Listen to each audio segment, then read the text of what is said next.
আপনারা যারা ইবিআই এক্সচেঞ্জের হ্যামস্টার টোকেনটি উইথড্র দিয়েছেন তারা এখন হ্যামস্টার টোকেনটি আপনারা পান নাই। কী কারণে পান নাই আমি আপনাদেরকে বলি। আপনারা প্রথমে কী করবেন, আপনাদের হ্যামস্টার যে কম্বাট ইয়াটা আছে বটটা, এই বটটাতে চলে আসবেন। চলে আসার পর এরকম একটা ইন্টারফেস শো করবে।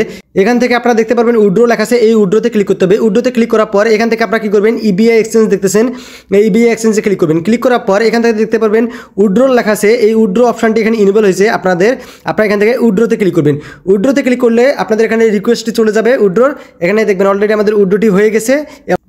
উইথড্র বাটনে ক্লিক করার পর আপনারা নিচে একটা দেখতে পারবেন your token here successfully deposited to your EBI account. আমাদের ইবিআই অ্যাকাউন্টে আমাদের টোকেনটি আছে, টোকেনটি চলে গেছে। আপনারা কী করবেন, এখান থেকে আপনাদের ইবিআই অ্যাকাউন্টে চলে যাবেন। ইবিআই অ্যাকাউন্টে চলে গেলে আপনারা দেখতে পারবেন এখানে ইবিআই অ্যাকাউন্টে আপনাদের ওপেন হইতেছে না, অনেকের সার্ভার প্রবলেম দেখা দিতেছে। এখান থেকে যদি আপনি করেন, এখানে দেখবেন আপনাদের অটোমেটিক লগ আউট হয়ে গেছে, এখান থেকে সাইন ইন করতে বলতেছে।